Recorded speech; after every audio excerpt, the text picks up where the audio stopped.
getting down into the like Cassiopeia, Galio, LeBlanc, all these kinds of types of mid lane champions here that can be effective when used in the correct scenarios. Yep. Yeah. Hui's another one that's kind of just like generic. Yeah. DARKWINGS obviously has his Vagar special.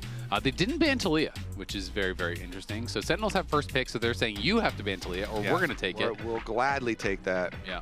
Because if they do push it to a game number 5, they'd also rather it be Fearless banned for the next one as well. Yeah, yeah, no, I mean, it makes a lot of sense. And so C9 need to decide now, are we okay giving over the Taliyah? And they are. So they could give Taliyah over and, you know, play Galio, Hui, whatever, and just some sort of answering matchup. I don't think, generally Taliyah is not a champion that super punishes you in lane. It's more about the combos that it has. And a lot of its best pairings are banned out, right? Already gone from Fearless because Vi has been played. We can see that Pantheon's been gone. You know, Jarvan, Wukong, those are kind of like the tier below those. Those are already gone. So there's not a ton of kind of like that point and click CC that is still remaining, except from support, really. Yeah, so C9, do we grab like Xin? And, I mean, you could go a lot of ways still into the Taliyah, but like the Galio I was mentioning, or there are other like spicier ones. Oh, well... Where's Trundle? Is Trundle not? Trundle's banned. They banned Trundle. There we go. Okay, Trundle's banned, so Sion looks very good then. Yeah, it does look very good. And it would be, again, a denial, right? You know, we talked about that. You know, you're talking about that for APA's side with the Taliyah takeaway. Same is true for Impact. He played K'Sante last game. Now Sion is gone. Ornn is really the only other tank that people are playing much these days in the top lane that is still up and available. But I guess Galio too, but that's more situational for sure. Yeah. Not too much left to punish it.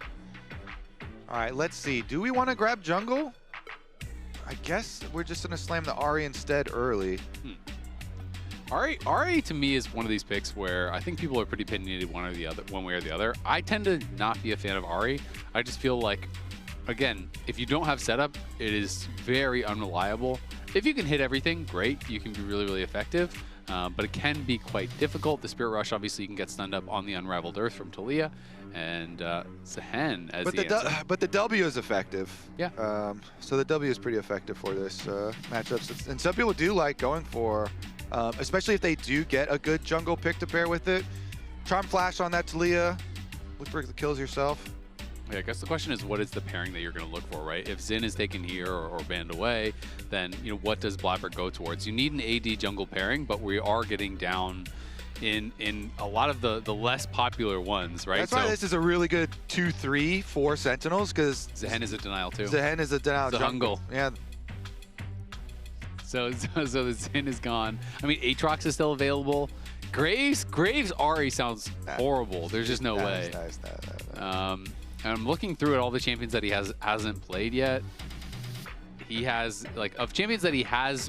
perfect! Oh, okay. This is good into the Xin, and it's AD Assassin. This is actually the perfect answer. Okay. That's cool. Kha'Zix into Xin. Kha'Zix is very good right now because Umbral Glaive is bustado, man. This thing is so strong. The extra damage when you go unseen is just perfect for Kha'Zix. They had to nerf Kha'Zix on this patch as well. So he got some compensation nerfs, but he's still very good. And especially into Xin, like when later you get into the game after Kha'Zix has his ultimate, it's just hard for him to walk anywhere on the map and face check brush anymore because you lose the 1v1. If I was Sentinels, I would be thinking about Renata. I feel like it's so much single target damage from C9 that if C9 aren't going to ban that away, it's like, great, your Kha'Zix jumps in, your Ahri charm flashes, and then bail out and hostile takeover. Jhin stole Jinx's rocket launcher. That's kind of OP. That is crazy OP. If you could combine of Jhin and Jinx for your AD carry, that'd be nuts. So yeah, and I don't know if they're going to be thinking about those kind of denial picks or not. I mean, Renata, I always feel like I put a higher prio on Renata in my mind than pros put on it in reality. Some pros really do like to go towards it, but it doesn't seem to be that popular generically. I do just think that it's really strong here. Instead, they're going to target some of the more safe AD carries. Of course, Ezreal is already gone. Now they're going to be banning out the Lucian as well as the Xayah. So they're saying, okay, clearly we're playing dive. We have Kha'Zix Ahri. We need to be able to get onto their AD carries and force them onto something that is relatively low mobility, something that is quite vulnerable. And so the question becomes, does Sentinels have something kind of, in their bag that is a little bit more safe? There are obviously like less popular picks that you can go towards that are a bit more safe. Things like the Tristana sometimes people go towards. It has Buster Shot and whatnot, but I mean, you can always go Jhin. Jhin is another option that people look at as kind of like a safe option for the Sentinel side when you're playing against some of these assassin-type comps, but most of the kind of like prime safe AD carries are already gone. Yeah, all the ones with a lot of mobility. That's I think that Jhin is the only problem with Jhin is then you're playing Jhin into Sion. Yeah, and that is a problem. That's pretty hard to kill. You do have like, you know, Zaahen and Zhao on your team already, so you've got some good conquer stacking. Man, I like Renata even more now because Renata then would be a good denial. Yeah. Because Renata Kalista is so powerful, and I do feel like Renata goes so hard against Cloud9's comp. It's basically all single target damage and all short range. They could just go like Rel MF. I mean, if you're going to go MF, you're probably not going Renata. You're probably instead just going some sort of AoE CC. Need some CC, some combo with it. And they do need like main engage anyway. You've got, right now you just have, you prep your Qs on Zaahen and on Zin. Yeah. All we're doing is prepping Qs and like flashing or dashing in. So we need some main engage on the side for Sentinels. Yeah. I will say, C9 comp is either going to look really good or really bad, because I think if you get ahead enough, then there's the Renata that is going to be grabbed by C9. But if you get ahead enough, you're going to be one-shotting carries, and it's going to look really, really powerful. But that being said, team fighting as Kha'Zix, Ahri, and Kalista into Unraveled Earth, Crescent Guard, the Nautilus CC, the Grim Deliverance, and AoE CC and stuff from this team feels really, really difficult. And even I can see a lot of scenarios later on in the game, if you are not very far ahead, where you one-shot Rahel, but to do it, you're running through Zaahen and Taliyah and Zhao, and you're just dying. So I'm a little bit worried for them. Yeah. I mean, Sentinels have a lot of very powerful tools, I feel like. Unless Cloud9 can use their mobility, like you have so many dashes with Kha'Zix, with Ahri, with Kalista. If you can use your mobility well, like before you get Nautilus ulted and then there's a Taliyah rock field under you, then it can look good. But I think Sentinels got a lot of very nice tools here. Yeah, I agree. I like Sentinels draft a lot more. So we'll see if it does end up working out for them. Of course, Cloud9 definitely going to have some power themselves. I mean, they should have a really dominating bot lane 2v2, right? You know, you're playing Kalista Renata into the MF Nautilus. I think that is going to be very difficult for the Nautilus to really do anything here. If you go forward and you get handshook out of your hook, you're just going to get chased down. And in my opinion, they have a really good mid-jungle 2v2 also. So I think that as long as you can get your Kha'Zix to level 6, like, if you're just camping around mid lane and then you're constantly threatening hitting these charms with Ahri and putting pressure on mid, and then if Zin ever comes to help, your Kha'Zix already waiting there in the brush, you just get isolated damage on him, and Zin can't escape.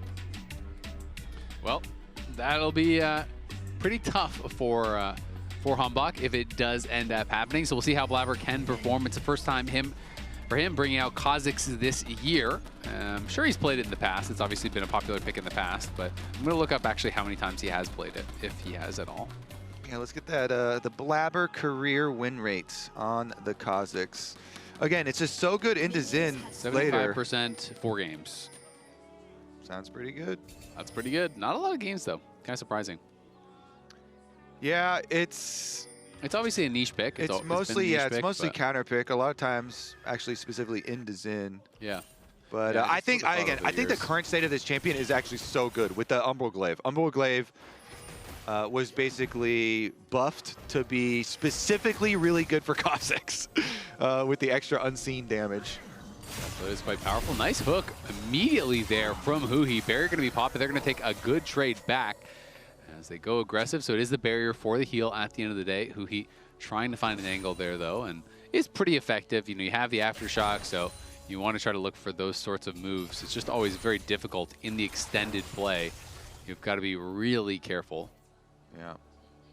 Vulcan getting some good poke here, though, while Zven just pushes the wave, so nice little stuff for Cloud9 when Sentinels were just like strafing back and forth, taking it. Yeah. I mean, pretty much not much you can do to contest. There's no way you're hooking back in when you're already kind of low and you have no Aftershock. So you have to be super, super careful.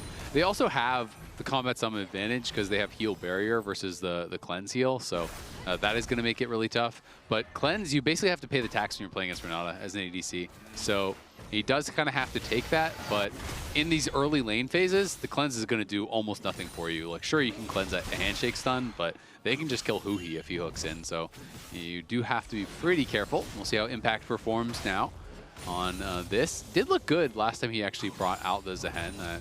I believe that was the series. Was that 2 days ago? It wasn't a loss, but he was actually doing really, really well against Furia. Yeah. Meanwhile, both junglers pathing towards bottom, but they've both been pseudo-tracked, and one of them even closer than the others because DARKWINGS got the extra Raptor ward, so they have like perfect timing on tracking Blaber's rest of his clear. And meanwhile, Cloud9 have almost as good tracking on Sin going down to the bomb side too, so both should be aware. And since C9's bottom lane also pushing, I think it should just be HamBak going to handshake and trade to topside Scuttle Crab. Just give up the bottom one. You never want to let Kha'Zix get any extra early advantages. Nice seismic shove there in onto APA, who is put quite low. HamBak trying to pull back. Is there any pings on him? Looks like no, he skirted the vision, so wasn't spotted as he walks through mid lane, so we'll be able to grab that topside scuttle. Of course, Cloud9 will know about it, and Thanatos took an early recall. Did actually elect to TP. I'm kind of surprised. I thought he would have just actually walked it back, given that he did have the full push prior to that, but now has Impact in a bit of an awkward spot. When you are in this spot as a top laner, though, you want to try to trade as much as you can without dying, obviously, and then you TP back, because if you can take off a couple hundred health, then you come back at full health, and you can sometimes win out the lane from there. Yeah, and Impact sustaining actually quite nicely on Zaahen, but if he gets ganked, it could turn around. Is this just a hover for a gank the other way? Looks like they're going to go for it here. Impact, nice dash to the side, will avoid Decimating Smash, so not going to get knocked up. It means Blaber can't really look for much of anything, but was kind of just waiting on respawns, so not going to really slow him down too much. Be a bit delayed on the start of the Grom, but it's not going to matter. Yeah, you have time because your wolves are a little delayed anyways, and he just and you one-shot destroys Gromp anyway. But I do like kind of hovering just to look for it. See if you can get anything. Maybe there's a misplay or something. Yep, I always think it's worth the attempt when you can be efficient. And some of these junglers clear so fast these days that you always have these kind of windows of opportunity to look for something briefly without really paying any price. Impact getting pretty low here, but Thanatos, low on mana, so that's kind of what he's draining here. And Impact still has a TP, so I think Thanatos is going to push this in. Maybe try to greed for a plate, but then definitely going to be heading back to base here. Just take another reset, because you don't want to get stuck in lane as Thanatos with no mana when Impact still has TP. Yeah, definitely not. Because Impact's buy is going to be very good when he comes back. All right. Well, Blaber should know he's there, right? He saw the vision plan coming through, so he's going to place down the ward. HamBak gets the jump on Blaber, and Blaber has to hop back out to safety. The dragon has spawned. Blaber definitely wants to do it. I mean, you're Kha'Zix with a super strong bot lane, including Kalista. But DARKWINGS does have first move here from mid. Level 6 is available for both of these mid laners. Blaber is taking quite a lot of damage here. And APA gets hit by the seismic shove, so DARKWINGS landing a good chunk on him, and a nice sidestep on the charm as well. The spears are getting stacked, but APA is low, Blaber is low. C9, I think I've lost this. Blaber's gonna have to jump out the back of the pit. The hook comes there from huhi in onto Vulcan. DARKWINGS has to flash out on the side, though. Throws down the Unraveled Earth on APA. APA has a couple more ult charges, looking to go forward. huhi has to flash out. So even with a good start to the fight, Cloud9 end up coming out on top. Yeah, I think Blaber's confidence there is correct, that they're going to have the advantage regardless. So that's why he just face checks and walks up, and even taking this chunk really wants to force the issue. Still, though, there were some fancy dodges that made me second guess, and I thought maybe it actually is going to turn back around. But that's that's why he was so confident. And just we are forcing this. We're going to get some extra summer spells. With Kha'Zix Q plus Rend. Plus and since his bottom lane has the extra upper hand and is going to move up, and Kalista Renata is just nasty in the river here. They have full confidence, especially with APA having Ahri ult, but no Ahri ult now. So maybe they do repeat focus towards mid lane. Yep. Of course, it is the spell book for DARKWINGS there, who he did dodge that critical charm to avoid some of it, but Still lost his flash, which is going to hurt. So exactly. So you're a prime target. Yeah. There's not any super reliable engage for C9. I mean, obviously there's ways to start fights. You can look for charms. You can send in Sion. You can, you know, throw in the Renata and look for hostile takeover, things like that. But there's not any consistent go button, right, on their side. So Sentinels, I think, if they are playing careful, will have the luxury of choosing kind of when and where they fight. Yeah, and the thing for Cloud9 is they get there early, right? You go to the Dragon early, and then you force them to face check into your Renata and into your charms and stuff. And you also make it hard for Zin to walk on the map. Now we're starting to get to the early scary points post level 6 here, because level 6 does almost nothing. Wait a second. Oh, bullet time comes out. Fake call has to be used. Zven was kind of greeting a little bit for the plate, but took a couple shots as he was retreating, and then huhi just hits a nice hook. So good job there from Rahel and huhi, just trying to keep the pressure on. Thanatos, though, is kind of owning in this 1v1. He's doing really well. Had the early push, got a quick base, has had Impact locked under his tower. He's up 300 gold in the Sion matchup, which is very, very good. When he blind picked this, it's a denial pick from Impact, and Impact had counter picks. So great job with Thanatos. Yeah. Thanatos, again, another good lane phase. Again, though, the Zin, for HamBak's position, you have to play through lanes and into skirmishes, because you just get demolished in 1v1s. Oh, there it is, the Charm Flash. Yep, Charm is going to be able to connect there, and DARKWINGS has nowhere to go. First Blood going to be grabbed by Blaber as he jumps in to follow up the Charm from APA. Yeah, he didn't even have to flash. Just ult and close the distance, and you get your Kha'Zix camping mid lane. huhi is behind him, and HamBak's coming in. This is a good trap. huhi has been in that brush for so long. The flash out comes from Zven. Vulcan is going to have to flash as well. Great job from huhi. They knew there was a ward in that front brush. He stayed in that middle brush for, I want to say, a minute. He was there for a long time. Yeah. We were talking a lot about greed being a deadly sin, but patience is a virtue, and huhi has that in spades. Nice.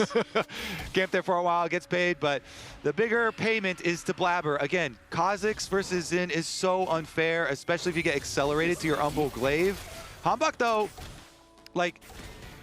I mean, you have your mid laner right behind you, and they're DARKWINGS is coming too. Charm Flash comes out onto huhi. Hostile takeover. They kill him in a hurry, but now can they win the extended fight? HamBak looking in for Zven. The seismic shove will connect. The bailout is there, but it's not going to do anything. Vulcan is going to get walked down and knocked down as he's sent back to base with a rock to the face. And Blaber was in base. Another flip. APA has no flash. He could get taken out as well. Last auto doesn't come through, but Blaber pounces and makes no mistake about that one. The Umbral Glaive is there. Flash is forced on the seismic shove. Do they want to look for a dive here? They're considering it. He has been put quite low, but Sentinels will back off. Oh my goodness, so close at the end. Still guys get the extra one, so, I mean, the Assassin is snowballing, but then that was honestly a pretty good start for the bottom lane. Again, I feel so unbalanced here. All these flashes are blown, so you have better flash economy on Sentinels, but still better gold on Cloud9. And here's another look. They were setting up their own brush play, APA in the bush, so he's there for the early burst kill. But then when HamBak comes down, they get the full combo. Nicely done on this Zven. Get the knock up, get the seismic shove back, and get the extra kill. Yep. This, though, using your... He had a lot of seismic shoves without any setup. DARKWINGS did a great job. I mean, hit the seismic shove on his Zven, hit the follow-up one there. Then he hit another one that was going to land on Blaber, the force of flash too. So DARKWINGS honestly on point in that fight, doing a really good job. Ooh. All right, Dragon time. This is what Cloud9 are built for. They have the comp for it, but huhi is just going to preempt the play. Flashes in on a Blaber, but there's no follow-up at all. Rahel has to flash over the wall as Thanatos was already there with the unstoppable onslaught. And they don't want anything to do with that. But now the teleport's going to be coming in from Impact. He's looking for a potential deep flank. In goes HamBak, pops the Crescent Guard immediately. There's the Fate's Call. Zven is in trouble. He's getting knocked up. The bullet time is going to knock down APA, and the Grim Deliverance will deliver C9 a team fight loss. Thanatos is on the run, but can he even get out of here? He has the flash, but he's got no ult, no TP. It's going to take him a while, but they're definitely going to get the kill. Sentinels take back the gold lead, build one of their own, and win the Dragon to boot. Dude, Huhi is the mastermind, drew it all up. He gets Blaber's ult charge for the Kha'Zix, and then Blaber's on Dragon, still DPSing it down. Teleport finally comes in from Impact on a good timing. They wreck them. Blaber was still trying to finish the Dragon, then he didn't even get the smite. HamBak stole it after he had done so much work there. They get all the kills, they get the objective too. So, okay, Kha'Zix without the ult and without the jump. So even though it looks like, oh my goodness, you know, Nautilus just flashed and like there's no follow-up, now two key abilities are down for the Kha'Zix, and they come in, brute force, HamBak into the middle, into the ult, Impact with the flank from the other side, and look at that combo. Yeah, I mean, that's just beautifully done. APA gets hit by the hook.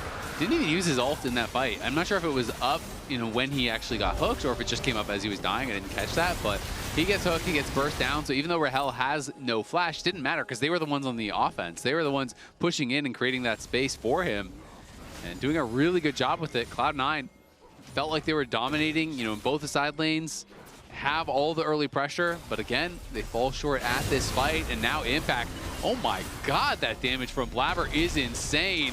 Goes back into the Void Assault here, looking to try to finish him off, catches the bailout just in case. Will be able to get the shutdown. Blaber continuing to get paid here, now up 1K, but Rahel is up 2K? Oh my god. Yeah, I think you got a shutdown in the last fight, as well as the free time. They're like trading bottoms for top side. So, bunch of tower money, bunch of minions, 3 kills to his name. Misfortune, of course, can be a target later on as well with some of these, some of the pick potential, but first turret too. Are they gonna? Nah. They're not gonna go for it, but Rahel grabs first turret, so 2.5K up. Already had the BT, and he's gonna have a ton of gold to spend now. Curious to see what he'll be able to buy. As APA, of course, does stay safe there in the mid lane. Locket's completed now on both sides for the supports. Most of the IE purchased up here from Rahel. He got the BF as well as the pickaxe, so going to be incredibly strong. MF has really huge AD scaling on the bullet time, so really you kind of just want to stack BF items, and he is off to a great start. I mean, if he can get that fully channeled, it is going to shred through the Cloud9 members besides Thanatos, and Thanatos can't block that. It goes right through you. Honestly, I think we're going to a game 5, man. I think so too. It's very early, but because of the comps here, because Sentinels are able to win that dragon fight and stop any sort of early game push from Cloud9. Comp is hard to play. I think Sentinels have such a good spot. Yeah, I agree. I like Sentinels comp way more out of draft. Look at that double tap, by the way, on his Zven, about 40% of his HP. I like their comp way more in draft. I think it's way easier to pilot, and if C9 aren't very far ahead, then it's going to be tough. And they were very far ahead in the early game, but these team fights, they just do not seem to be organized, and it's not really been getting better for them here this week, as they seem to be struggling with a lot of the same issues game over game. Yeah, it's for Cloud9, I feel like it has been a lot of, like you say, similar issues where it's not always Dragon, but it's always like some early objective. They get some advantage, and then they go start the objective up, but they don't have the plan for when the enemy team is coming to contest them on it. Yeah. And in this case, maybe they didn't expect them to contest after like the flash was blown in the Nautilus and everything like that. But they have to be ready for these approaches, because it's happened a lot on Rift Heralds for them, Grubs sometimes even. Yeah, I mean, to me, it came down so much to setup. If you're Cloud9 and you're on that Dragon, we'll see if they look for a fight here, but if you're Cloud9 and you're on that Dragon, Weaver's Wall going to come in. They're going to flash forward. Fate's Call will pull him back. Blaber just hugging the wall there, does stay safe, so nicely avoided on the engage, but Herald's going to come out here, and they will claim the mid-tier 1. I don't think anything more is going to come for this, but huhi is stepping forward, barely does not connect on the hook. The seismic jump is going to get flashed over by Vulcan, as well as the handshake and the hostile takeover. Nice play there from Vulcan, and in comes ABA on the side. Rahel is gone, and Cloud9 knocked down Sentinels in a hurry. They flank from all sides. That was really beautiful. Over the Raptor Pit, from behind as well. C9 attacking from all angles with multiple assassins. And with the flash and Renata ultimate from Vulcan here, like no escape. That was slick. It was beautiful. And that's what I was going to say about the Dragon fight, though, is, okay, this kind of comp, that's how you win a fight. Yeah, so how do you win a fight when Ahri and Kha'Zix are both in front of you hitting the Dragon? You just don't, right? Because then Nautilus walks forward, Zaahen walks forward, Xin walks forward, and you are running from them. Your carries are not threatened at all. You can't win fights like that. So to me, you know, it comes back to what you're talking about. Cloud9, you know, gets advantages, but then is not having the proper setup. You know, if they're playing a different comp, maybe it would have worked. But this time, really nice stuff here, as huhi wanted to try to get a little bit something more. And then I just love this from Vulcan. Flashing aggressive over the seismic shove. Yeah, over the seismic shove, hand shakes him back towards him, throws the ultimate. The ultimate even tags Nautilus, and they get the double from Thanatos with shutdowns going into APA's hands. He needed that money here for the RA to have some extra real threat on this champ so you can get to those kill thresholds. I mean, that was super clean from Thanatos as well. The long-range ulti comes in from the side, nails him right on the timing. That was very well coordinated from Cloud9. Everything hit at the same time. That's exactly what you want. They flanked from 3, almost 4 angles if you consider Raptor Pit and mid lane as, you know, 2 more, so. Oh, Zven, though, has been found. This has been a habit for Zven, unfortunately, in this series. Does barrier, trying to jump away. Flashes from the Grim Deliverance, but Impact has the flash to follow. Zven getting picked off again in the mid lane. Yep. Happened a bunch of times now. Certainly has. What does it mean this time around? I guess it's 2 pushing lanes for Sentinels as APA goes for it.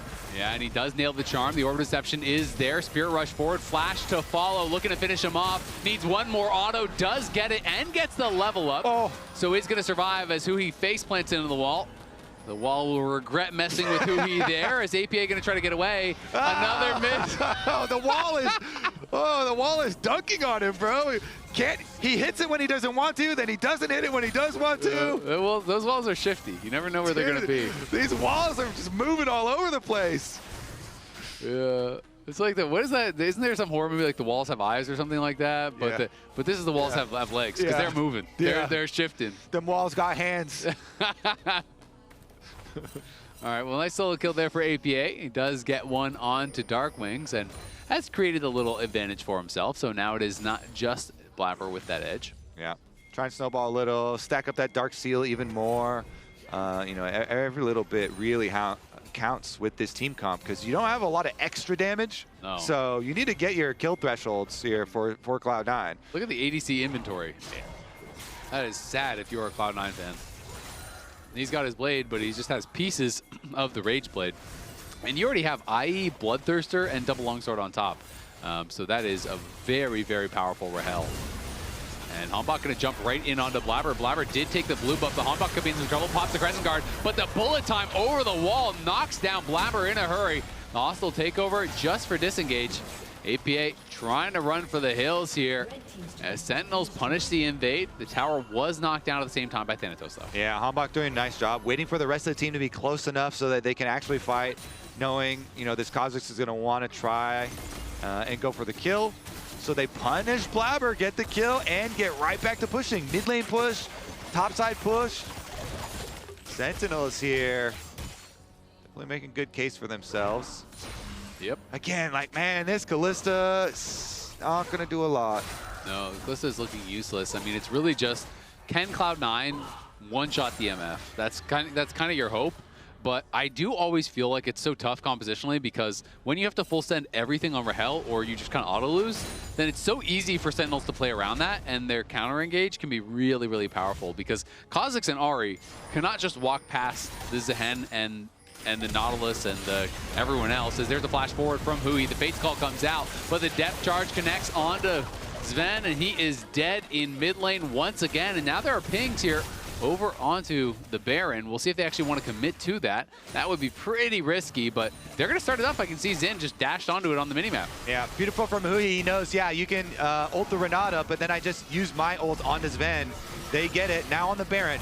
Looking for the turn here. Are they going to force the Sion teleport? Yep. There's the TP. huhi on the side is going to spot it coming in. DARKWINGS and huhi trying to position to zone them away. Rahel far back in the pit. There's just no contest. There's no way that Blaber can even get over there at this point. So that is going to be grabbed. Now the charm is going to land in onto Impact, but Cloud9 just need to run for it. Sentinels get a pick, get the Baron, and make it look easy at 20 minutes. Baron's supposed to be hard to take. Yeah, it's not that hard when you're that far ahead. I guess now Cloud9 are getting desperate. You can tell they're like, all right, Everybody going to a brush. 5 members into a side brush. Everybody Fnatic brush time. Yeah, well, it's looking rough. They do still have a dragon advantage, but not for long, as Sentinels are first there and should be able to grab this dragon here too. And they have the Baron buff. They've already created a big advantage. Rahel soon is going to have his LDR, so he's going to be on 3 items and punching through what Thanatos has built up as well. I mean, teleport's going out to the top side too, so Cloud9 right now is trying to scrape together any opportunities. I guess, again, if you make some plays on side lanes before the team is there, but look at all the pings from Sentinels. Yeah, they're going to look Taliyah potentially. wall? They have the Weaver's wall, and there it goes. Huhi coming in behind them. All of Sentinels are here. Blaber immediately flashed over the wall, tries to go invis and run away, but Huhi is behind him. Here comes the depth charge in onto APA. APA using the Spirit Rush to get away, but it'll have to let Blaber stay behind and pay the price. The bug gets squashed. Cloud9 do take a tower mid lane, but Sentinels with another nice aggressive play. Yeah, Cloud9, like, they're desperate, right? They're just trying to scramble on the map. It's too hard to fight into your face, so we scramble on the side lanes, try and create some openings. They get caught, they get pinched on that side. Everyone else just keep pushing though. Push, push, push, push. Try and make the most of it. Well, gonna be able to knock down tier 2 there, take away the blue buff, take away really this whole top side jungle, and now you can see Huhi pinging in towards the mid lane tier 2, looking to get more with this Baron buff that is still active for a full minute. Cloud9 trying to threaten. APA is on the side, not spotted, but Huhi's just gonna go forward. Fate's Call gonna be used, Charm thrown out, but it is just onto Huhi. He's gonna be knocked up, but in goes HamBak. He's looking for Zven. The Crescent Guard is used. The hostile takeover is there, as well as the bullet time getting channeled out, pushing Blaber back. He gets hit by the flick, but Impact is going forward. The bailout is gonna get popped, then Zven is gonna get knocked down by Impact. The Grim Deliverance takes him out. Sentinels are just still marching on the base. 30 seconds left on the buff. APA goes forward on a DARKWINGS. Flash is forced. Rahel tanking it up for DARKWINGS. Sentinels will have to retreat. APA wants to keep looking, but there's just no way for him to do so. Cloud9 can do nothing to stop Sentinels. They're gonna poke around, maybe delay some recalls. Nah, nobody else can pounce on it. So even with the desynced on the recalls, yeah, there's not a lot that they can do about it at this point. You just keep on getting pushed in and cornered in your own base. Impact, really nice dive from him. When he came in with his teleport shield, just kind of face tanks, goes right in. He hit the dreaded return first on his Zven and then instantly ults in to go finish the kill. Yeah, really well done. Able to put that pressure on and knocking down Zven, who has had a really tough game. Yeah. He's down almost 4K individually now. It's still pretty much the entire lead is just Rahel, but that is a good place to have the gold, as Cloud9 have not been able to access him really whatsoever, and he does have the flash up and available for the next fight here. Thanatos getting pushed back, and Rahel will arrive with Huhi, and they are just cutting through this tower so quickly. Yeah, I mean, APA is still pushing top lane, and I'm assuming he has his empowered recall up, but he doesn't have his teleport, so try and get one more wave, you know, scrape together any few more pennies on the rift. head back to the penny store, see what you can buy. He does have one needlessly large rod, but he would have to like sell a ring to be able to fill in something else. Yeah, and he might not even have the gold for it. The charm does land on a HamBak. Nice little chunk onto him, but not too much to write home about, as HamBak will just be able to heal back up on this, and even without the smite, does secure the crab for himself. APA tried to steal that away, but now APA maybe has overstayed his welcome. The Weaver's Wall going to come in. APA does get blocked off, but DARKWINGS jumped off on the wrong side of it, and maybe didn't have the confidence, wondering if C9 could be in that brush. Vulcan going to look here. Hostile takeover does come out, but no one's really there to follow. Ooh. And DARKWINGS gets chunked down. APA on the side. HamBak jumps forward onto him. There's the Fate's Call coming in, and Zven gets flicked back, but the shutdown comes across onto Rahel. DARKWINGS gets knocked down as well. Blaber's in the back line, and it's chaos in the Sentinels front line, as Impact will fall to Zven. You can see, though, HamBak still fighting, trying to get something back, does kill off Blaber. It is now just Huhi alive, as C9 find a fight. The charm connects, so does the knockup. They're going to be able to knock him down as well. They're trying to delay a bit, but not too long, as they get the kill, get some gold, and maybe this can allow them a way into the game once again. I wonder if they should have delayed longer. I mean, this Dragon and Baron are so close to coming up, but like, He needs to reset too, though. Yeah, true. Nautilus death timer is pretty low because he's support, so. Yeah. So, I mean, he's going to be, he'll spawn like at the time of the dragon. Wonder if he has death cap. Ooh. For APA, yeah. Yep. And 10 stacks. So, okay, so look at this Renata ult too. They charm MF and then impact ults, and they get, or Thanatos ults, and they get the Sion ultimate right onto the Misfortune. They deleted this Misfortune so early in the team fight. Charm from APA, beautiful setup, and then Thanatos, boom, follows it up. APA played the end of that fight really well too. Zven was down to, I want to say, 100 HP, maybe. Got the barrier out, and exactly, the charm came through and hit Impact, peels him off. He barely survives. Impact also can't stack up his passive because he got charmed. And now C9 rushing down this dragon will be able to secure it. They'll move to soul point. Thanatos frontlining here. I don't think this is a fight that C9 really wants. In comes DARKWINGS, and Thanatos gets blocked off by the Weaver's wall. He's just getting focused down now. C9 can't really provide any support. The hook comes forward. Hostile takeover used just to disengage. Without that tool, I wonder if Sentinels just run straight to Baron. Yeah, no Renata ult now for the team fight. That is a critical one, so they're going to try and force here. See if they can bait. There's still control ward on, so you're going to have to clear out a few of these wards before you bait. Yeah, it's going to be a bit tough. Thanatos has no TP. Did lose about 30% of his health there, but still pretty healthy and was able to grab a honey fruit or two. As Blaber spotted on that control ward. Has to be careful. DARKWINGS is coming in, and Blaber is not really reacting. Does get stunned as he hops out, but secures the blue and stays safe. And now Sentinels on the Baron here. Okay, they see him jump and smite, and they're gonna go for it. They burned it down quickly last time. It is going down very quickly. Still no hostile takeover. They get vision on it. It's down to 6K. Let's see if APA can find someone on the side. He's hunting. He wants to get Rahel. Nice dash back from Impact. Avoids the charm and the Orb of Deception, though. And that is a lot of the threat gone now. Blaber, though, is over the side here, trying to position for a potential steal. But Sentinels have stopped hitting the Baron. They are pulling back. Blaber is behind them. And it also regened a bunch, too. They backed off enough. Oh! Blaber into the Invis is going to be able to hit onto DARKWINGS. DARKWINGS is in some trouble, has to flash out. Impact and HamBak in the front line. They're going to turn around on Thanatos, trying to focus him down alongside Rahel, who still has his bullet time available. APA looks for the charm, but it does not connect. Huhi will fall, though. APA, with the reset, is going to look for one more. He flashes forward. The Orb of Deception across multiple members. The charm as well. In onto HamBak. He is down. They have no jungle. It's another reset now for APA. He gets the bailout for the move speed. He's looking forward. The charm is going to be sidestepped there by Impact, as Impact is trying to take this fight. He has nowhere to go, though. In comes Thanatos. The Grim Deliverance does not even land. Woo. Dies in the air. It's duck hunt for C9, and now Baron is next on the menu. Holy clutch from Cloud9. This fight, they dissect Sentinels, pulling them apart. Blaber goes in. He's so annoying with his Kha'Zix, poking them, causing the desync on the recalls here. They get them really spread out, and then the good engage. I feel like APA is actually really showing up in this fight. He's been smurfing the last few. He's really smurfed. I mean, this one going in, he flashes forward. He ends up getting the charm onto HamBak to kill enemy jungle. Here's another look at it, though. Blaber stops them. He sets him up for Thanatos to go for the engage, and then flashes back to the team. Here's the turn with the handshake, and then they isolate. Huhi hooked the wall. He goes deep while Impact was retreating. And the APA here, this is the flash we're talking about. Yep. Charm, you know, he goes forward, nails it onto HamBak, flashing in with the last charge of the Spirit Rush, kept getting these resets. He was just playing so aggressively, so confidently.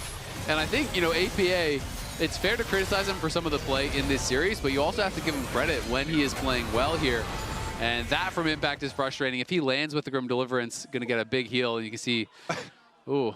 Not happy. No, not happy at all. Kind of a look of pain almost on the face of Golden Glue there, as he knows if they lose this game, their tournament is over. It is match point for Cloud9. Sentinels have to win 2 more in a row here, and Cloud9 now have the Baron, have reclaimed a 3,000 gold lead, but Sentinels have come back from worse. I mean, the gold lead was almost this much in the early game, and Sentinels were able to make it happen, so we'll see if they can manage to pull it back once again. Yeah. All right, the siege continues. Blaber is mid. Kha'Zix is actually very good at doing this because he can rotate really quickly. Blaber pushes up. He still has his spell shield. He gets here comes the bullet time. It's in on APA, and APA is shut down by Rahel. The hostile takeover comes out, but it is way too late. APA gets caught by a huhi and burst by Rahel, and now HamBak wants more. Thanatos has got to run. Pops the ulti to immune the seismic shove there. Will stay safe. The rest of Cloud9 is trying to retreat. Blaber playing with fire a little bit. It is just a 4v4 though, as Zaahen is not with Sentinels. Just when you think they're actually putting together the momentum, good defense from Sentinels here. Nice snipe onto APA. Cutting in, his Dark Seal was fully stacked too. That was 5 stacks off the Dark Seal. In addition to getting that bounty, it was, I believe it was a fully stacked bounty. I'm pretty sure he had It was 1K, yeah. Full 1,000 gold for that kill. Done for Rahel now. Off of that, he got the 1K. That's actually such a big deal. It's big. Now you have to try to kill him twice. Did APA have Seekers in that fight, or did he buy it after? That's what I'm kind of curious about. Must have been after. Because if he didn't get the Seekers off, that's tough. But it's going to be down to this Dragon. And now C9 are still on Soul Point. It would be Ocean Soul for them, which would make Thanatos really hard to kill off. The hook comes in. APA on the side, nails the charm. He finds DARKWINGS, and DARKWINGS is gone. In comes Impact, but the TP was too little. The TP was too late. Cloud9 piling forward. It's up to Rahel. A 3-man knockup, though. And from the Fate's call, Rahel is in trouble. He's got to run here. HamBak is left alone, flashing out with the Crescent Guard. Zven flashes forward. Good sidestep on the hook. The hostile takeover catches on a huhi, and huhi is down. Rahel is next on the menu. Zven is hunting. The GA has been popped. And Cloud9 get the fight. APA gives with one hand, takes away with the other. He gets caught in the bot lane, fights a pick to win the game in the mid lane. And now it is HamBak versus the world for your tournament life on the line. The charm connects. The GA is popped. There's still a minion there, and Thanatos is taking up the wave. The next one comes in. It was not always clean. It was not always crisp, but Cloud9 stay alive, win back-to-back series in the lower bracket, and will advance for a rematch with Furia in the grand finals. Woo! And APA did a lot more taking. Really big charms in a lot of these fights. I think the most critical one, and maybe we'll take a look at it, maybe not, but was the one in their blue quadrant of their jungle where he snipes Misfortune with the charm to set up for Thanatos. Sion ulting and killing him, and that led to their Baron setup. It led to so much. So those are big moments, you know, being able to clutch it up there as Sentinels had started to put together some momentum. They really did, and credit to Cloud9 being able to stabilize in what was a game that looked like it had really gotten out of control. And honestly, in a series that looked like it was getting out of control early with all of the bans that were thrown onto APA early. That Azael game looked like, oh my God, did they kind of like crack the code here? Do you just literally need to throw every single ban in the game on APA and he just doesn't have an answer? But he comes out in this last game here with the Ahri, looked really, really good, and came up with some huge plays. So Cloud9 are able to scrap together the win. It was a 3-1 at the end of the day, and does mean that they have won now back-to-back series in lower bracket. They will get a rematch against Furia, and we'll have to see if they can put up more of a contest than our LCS teams have been able to so far, because Furia is 5-0 against the 2 LCS teams combined thus far at America's Cup. Yep, they cleanly defeated both of these 2 squads that we just saw fighting for the right to re-challenge them. And so we've got a lot of work to do. You know what we should do? We should do 10v5. They beat them individually, but can you win a 5 versus 10? And that's fair. Come on, Furia. I think that's fair. Yeah. Maybe they can. What are you guys scared? if they do, then we're really. Then we got to bring Lion back, and we got to do 15 versus 5. We just keep raising the stakes, you know. Yeah. But it's been a fun day, series so far of tournament games, and Cloud9 I think going to be pretty happy to walk away with a win, even though there's still a lot of things that I think they're going to be pretty self-critical on. You know, Vulcan to start the day was saying, "Hey, we've been playing bad, we know it, and they got to play better." And we have Zven now standing by on the BSI after their victory. So Zven, you got us, buddy? What's up? Yo, how's it feeling to be the victorious team here today in a perfectly clean series from Cloud9? Smooth. No mistakes whatsoever. Some of your finest games of your career. Yeah, nothing to see here. I mean, I'm happy that we won, but my goodness, it was like we call it a low-off between the 2 teams. Like when I'm in a low-off competition limbo and my opponent match. is C9. Yeah, we know we're playing bad, and it's like kind of getting to our heads, and like your confidence gets lower because you know you're playing bad, and when you play bad, you're playing even worse. It's been a rough like week, to be honest. Ever since we lost the Lion, we had a rough schedule with like flights and all that. We had to leave like 12 hours after we lost the Lion. We had to be on a plane and all that. So some of the excuses for how bad we're playing, but it's been rough. And then on top of that, we're playing bad, and we know it. And I kind of was saying for a while that I felt like even though we were winning LCS, we had a lot of wins that were really close or could have been close. Even our 2-0 against Lion or TL were like close series. It didn't look like it, but it was. And then I think we got a little bit too ahead of ourselves towards the end of the first split, and now it's like it's all crashing down kind of on our heads at the same time, and then confidence is low and trust is low, and it's like just a culmination of a lot of shit at the same time.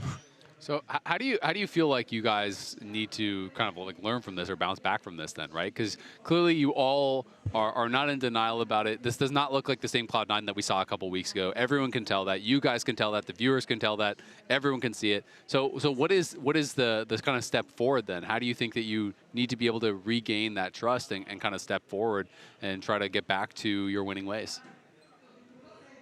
I think that the biggest problem is that we were winning so much on stage, but losing in scrims that we kind of forgot like what was good and what was bad. At some point, we didn't really play new champions that were introduced into the meta because we were winning with things that were worse on stage. In our scrims, we're kind of one of those teams that play bad in scrims and good on stage for at least the first 2-3 months of the year.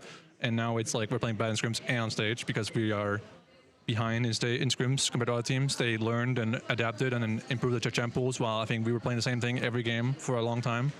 I think for me and the team, the biggest thing is that our scrims have to be more productive, and we have to like shadow box a bit more while winning on stage. And then I think we need to gain confidence back as a team. I think we're making mistakes because we're too hesitant or we're too scared of screwing it up, and we've been screwing up so much recently. Like sometimes when we had like 6k goals or something, we're just AFK, went for next Drake. So it's just we just need like a little bit of a break and look at everything at all together, and then we'll be good. So for your rematch with Furia that is coming up, are you guys looking more internally at your own play or at specific things that they did to you in the previous matchup that you need to change? I mean, besides the Yasuo and Tavares pick, I don't think they did anything like crazy, to be honest. And even that pick was not the problem in that game. It was how we played. I think that day was our worst day by far, and I think Furia isn't like crazy or anything. They're just a pretty solid team that play normal League of Legends, and they play on the right timers, and they don't do anything stupid. And I think if we just don't do anything crazy like we've been doing, we will also have a competitive series on our hands. I think that today we could have played a lot better, and I think we can also show everyone tomorrow that we can play good League of Legends as well on a good day. I think that we've been having like a slow, like very slow rise throughout this tournament. So I think tomorrow will be fine. Yeah. This is the training good arc. sleep and good drafts, we'll be fine. Yeah. This is just the training arc. The main characters have to go through a little bit of adversity. Got to have some struggle. You know, you can't be like making it look too easy all the time. You should draw from your time on Dignitas. You went through losses before and came out ahead. I really don't want to think about that actually at all. Lose is improved, buddy. Don't worry about it. We believe we'll be cheering you on. Real talk, I think Sentinels had big advantages in at least 2 games from what I remember against Furia. I think in the first game they were up like 3k gold and they blew it. I think that, maybe 1 and 2, yeah. I think that in both those games they could have won. I wouldn't say easily, but I think they could have won. And Furia isn't like crazy good, like I said. They're just a solid team that play well, and they're very cohesive and aggressive, and they're decisive. That's their advantage. And I think we used to be, Furia of LCS, right? Play the same way, play aggressive, play confident, and no hesitation. So I think that's something we need to gain back, this confidence, and just go hard tomorrow. All right. Well, thanks so much, Ben. We're wishing you the best of luck tomorrow. We'll be here cheering you on. Go LCS, go. And we are now gonna let you go on your merry way. Have a good night. All right, good night, guys. All right, so player of the series, my money was on Vulcan because I feel like he was really consistent throughout the whole series. And I felt like when you think about the Nico game, absolutely smurfing. When I think about a lot of the big moments in the Renata game, that was kind of him as well. To me, he was their most consistent player.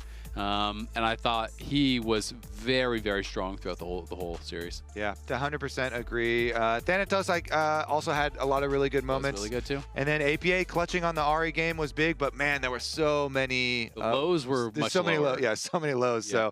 So congrats to Vulcan. Congrats to Cloud9. Woo! Cloud9 get their rematch, and you know. LCS won today. There we go. We won. Woo! Ah, no, dude, we lost today too. That's okay. Let's take a look at the bracket. We'll see where we are ending up here. It's a rematch between Cloud9 and Fury. It's the match that started us off all the way back. The first day, first match. Now we're Time is gonna a get a flat rematch. circle. Yep. We're going right back to the origins. We gotta at least get one on the board. We can't allow allow them to 8-0 us. Oh my God! This please. is not allowed. Oh my God! Cloud9 must win at least one game, but I'm hoping they're going to be able to improve. And Zven very introspective on his interview as always. Yeah. So hopefully they'll be able to get together and show up tomorrow and take down Furia. Yep. All right. That's what we're hoping for. Good luck, Cloud9. We will see you all here tomorrow. Have See a you good evening or morning or whatever time it is. Yep. We'll see you.